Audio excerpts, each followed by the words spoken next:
तो y के सापेक्ष कांच का अपवर्तनांक बराबर होगा y में प्रकाश की चाल बटे कांच में प्रकाश की चाल। y में प्रकाश की चाल को c से लिखा जाएगा और कांच में प्रकाश की चाल को vg से लिखा जाएगा। ये समीकरण एक हो गया। दूसरा है y में जल के सापेक्ष अपवर्तनांक। तो ये y के सापेक्ष जल का अपवर्तनांक, y के सापेक्ष जल का अपवर्तनांक बराबर y में प्रकाश की चाल बटे जल में प्रकाश की चाल। y में प्रकाश की चाल को c से लिखा जाएगा और जल में प्रकाश की चाल को vw, छोटा w मीन्स वाटर। ये समीकरण 2 हो गया। अब इन दोनों समीकरण को क्या करेंगे, समीकरण 2 से समीकरण 1 में भाग देने पर या दोनों समीकरणों की तुलना करने पर, तो समीकरण 1 है ये आपका ANW बटे समीकरण 1 है ANG बराबर हो जाएगा यहाँ पर C अपान VW अपान C अपान VG के। ये हो गया y के सापेक्ष जल का अपवर्तनांक, ये y के सापेक्ष कांच का अपवर्तनांक। इसको पता है कि जब 4 संख्याएं बटे में होंगी तो चौथा चला जाएगा ऊपर और दूसरा ये इसके ऊपर वाला हार इसके साथ चलाएगा। तो ये हो जाएगा ANW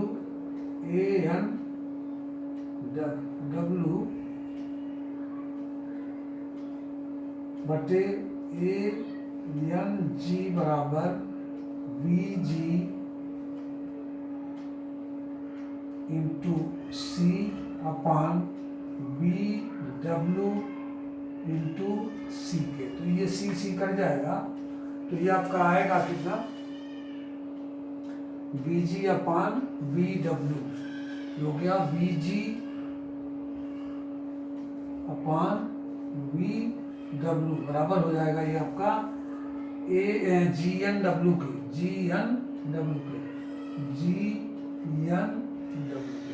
यानी कांच का अपवर्तनांक जो है पानी के सापेक्ष जल के सापेक्ष कांच का अपवर्तनांक ये हो जाएगा। इसी प्रकार से कहा कि 2 माध्यम है, यानी पहले माध्यम 1 और दूसरा माध्यम 2 है।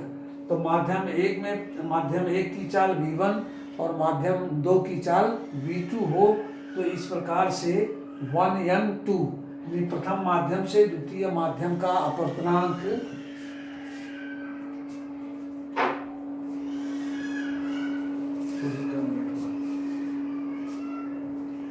तीन।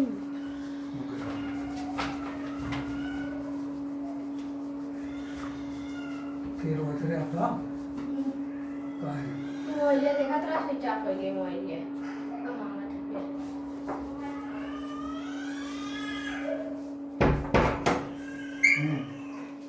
इसमें कहा कि यदि प्रकाश की चाल माध्यम 1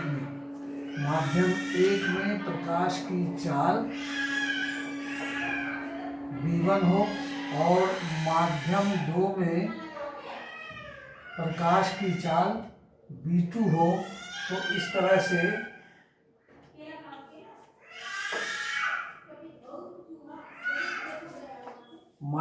माध्यम 2 का माध्यम 1 के सापेक्ष अपवर्तनांक, यानी माध्यम 2 का माध्यम 1 के सापेक्ष अपवर्तनांक हो जाएगा 1n2 equal to V2 upon V1 के, V2 अपान V1 के। ठीक इसी तरह से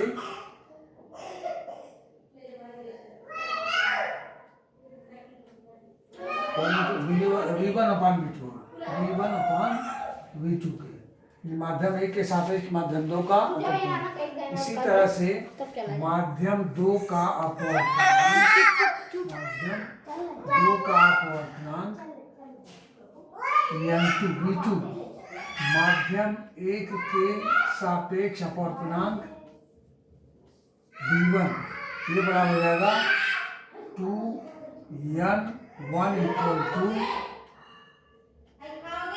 v2 अपान v1 अपान v1। तो ये हो गया। बाई क्राउन कांच तथा हीरे का अपवर्तनांक क्रमशः 1.0003, 1.52 तथा 2.42 होते हैं। यानी वायु का अपवर्तनांक, वायु क्राउन कांच तथा हीरे का अपवर्तनांक ये दिया हुआ है, तथा वायु का अपवर्तनांक सबसे कम तथा हीरे का अपवर्तनांक सबसे अधिक होता है। कैसे? यहाँ दिया हुआ एक माध्यम के सापेक्ष दूसरे माध्यम का अपवर्तनांक प्रकाश के रंग पर निर्भर करता है। एक माध्यम का अपवर्तनांक दूसरे माध्यम के अपवर्तनांक के प्रकाश के ऊपर निर्भर करता है। तो प्रकाश जो है, आगे जब आप स्पेक्ट्रम पढ़ाया जाएगा प्रिज्म में, तो ये प्रकाश के रंग जो है 7 रंगों में, सूर्य का प्रकाश जो होगा वो 7 रंगों में विभक्त हो जाएगा। सबसे पहले बैगनी रंग होगा, बैगनी, और सबसे अंत में जो होगा वो लाल रंग होगा। तो इसमें कह रहा है कि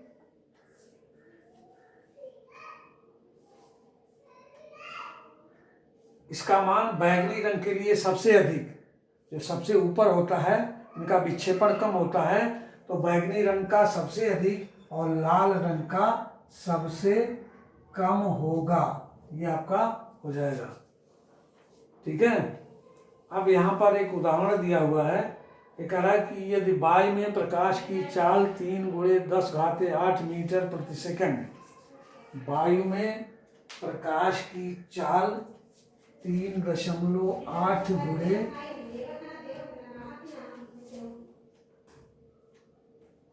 वायु में